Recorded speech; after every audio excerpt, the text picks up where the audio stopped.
Bonjour, aujourd'hui je vais présenter le système éducatif britannique et donner des informations clés pour les parents et les tuteurs à propos de l'éducation en Angleterre.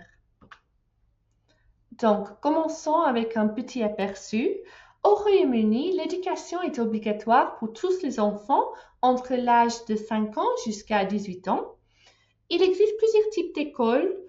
En premier, nous avons l'enseignement public qui consiste des écoles, des collectivités locales, des académies, des écoles de grammaire, des écoles gratuites qui s'appellent en anglais free schools, des écoles pour les enfants avec le besoin éducatifs spéciaux et les écoles confessionnelles.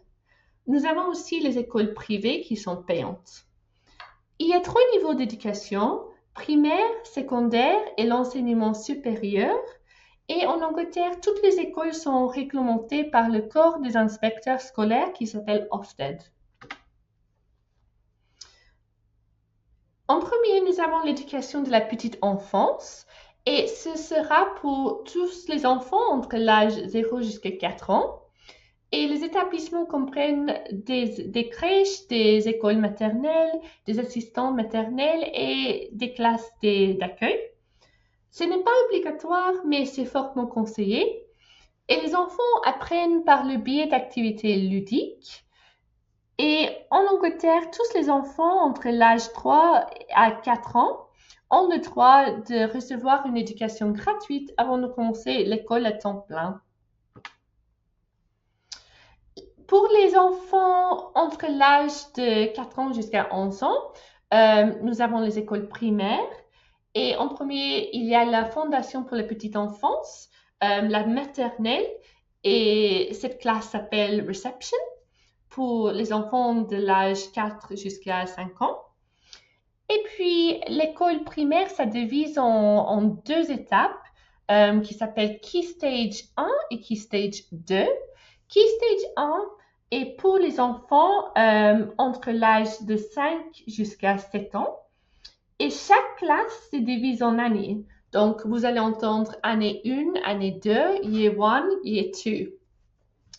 Et certaines écoles peuvent exiger que les élèves passent des tests d'évaluation standard, les SATs, en Key Stage 1, en anglais et en mathématiques, mais c'est facultatif. Donc, ce sera le choix de l'école. Et en Key Stage 2, pour les élèves Key Stage 2 est pour les élèves entre l'âge de 7 jusqu'à 11 ans et les années 3 jusqu'à 6. En sixième année, tous les élèves doivent passer des examens en anglais, en maths et en sciences afin d'évaluer leur préparation à l'école secondaire et cela s'appelle le SAT. Chez les écoles primaires, les matières principales sont l'anglais, les maths et les sciences, mais aussi nous avons les matières de base qui consistent de l'art et design, la citoyenneté, l'informatique, le design et technologie, la géographie, l'histoire, les langues, mais faites attention, pas toutes les écoles enseignent la langue, ça dépend de l'école, et puis la musique et l'éducation physique.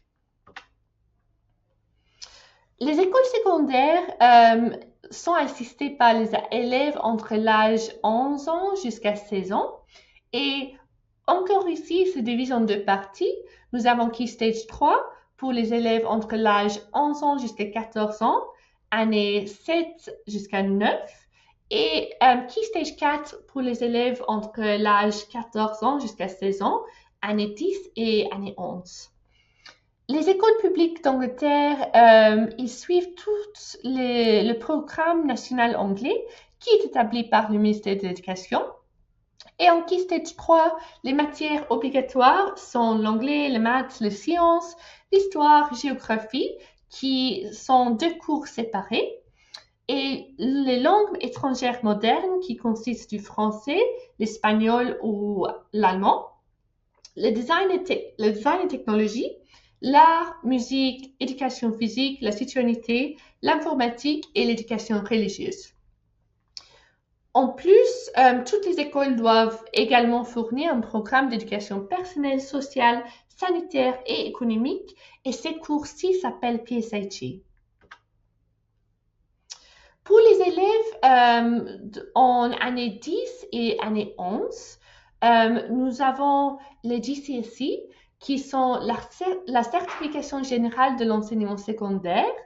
Et les GCSE sont des qualifications académiques nationales suivies par les élèves entre l'âge de 14 ans jusqu'à 16 ans au Royaume-Uni. Et les élèves, enfin, ils ont 2 années pour se préparer pour passer ces examens. Et ils seront évalués par le biais d'examens et de cours et notés sur une échelle entre 1 et à 9. Comme vous pouvez voir, la note 9 est la note la plus élevée.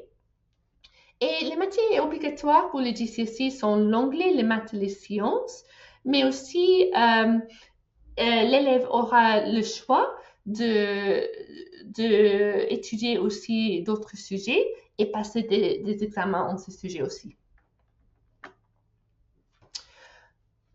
Pour les GCSE, nous avons les langues communautaires. Donc, si votre enfant peut lire, écrire, parler et comprendre couramment l'une des langues suivantes, il sera éligible pour passer la qualification de GCSE aussi.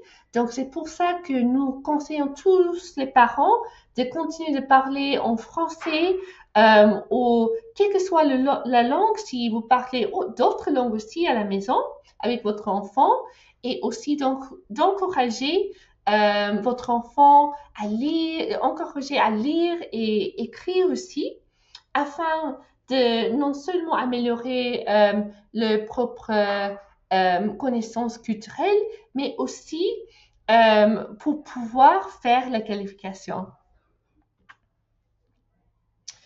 Après votre enfant aura 16 ans, il doit continuer d'être dans une forme d'éducation jusqu'à 18 ans, car en Angleterre, tous les élèves sont obligés de rester en éducation jusqu'à 18 ans.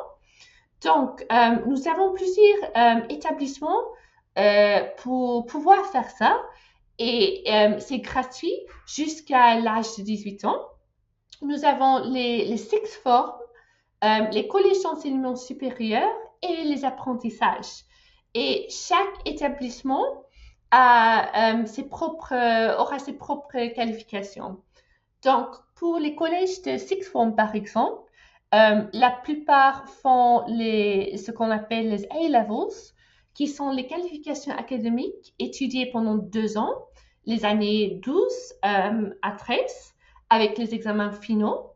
Mais aussi, il y a des sixth forms qui offrent des cours, des qualifications qui s'appellent BTEC, qui sont les qualifications professionnelles, davantage basées sur les cours, et c'est plutôt pour fournir des compétences pratiques.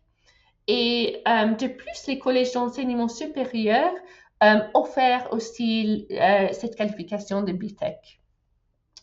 Et nous avons les T-levels, qui sont des nouvelles qualifications techniques, et finalement les qualifications fondées sur les compétences pour des professions spécifiques qu'on peut avoir avec les apprentissages et le collège d'enseignement supérieur. Après la formation de 16 ans jusqu'à 18 ans, le fac, bien sûr, est facultatif, mais c'est toujours une option. Et ça, c'est pour les étudiants âgés de 18 ans et plus. Et en premier, nous avons le diplôme de licence qui dure en Angleterre en général entre 3 et 4 ans. Et de plus, c'est possible de faire des diplômes nationaux supérieurs qui sont des qualifications professionnelles entre 1 et 2 ans. Et nous avons les diplômes de base qui peuvent mener à un baccalauréat avec une année d'études supplémentaires. Et pour l'université, nous avons le diplôme des 3e cycle, les maîtrises ou les doctorats aussi. Les maîtrises, les masters, Ça dure en général entre 1 et 2 ans. Et les doctorats, plus ou moins 3 ans ou plus. Ici, vous pouvez voir, il y a des références et des liens qui pourraient vous servir. Et ça, c'est tout de moi. J'espère que ce petit résumé sera utile pour vous. Et merci beaucoup pour votre attention.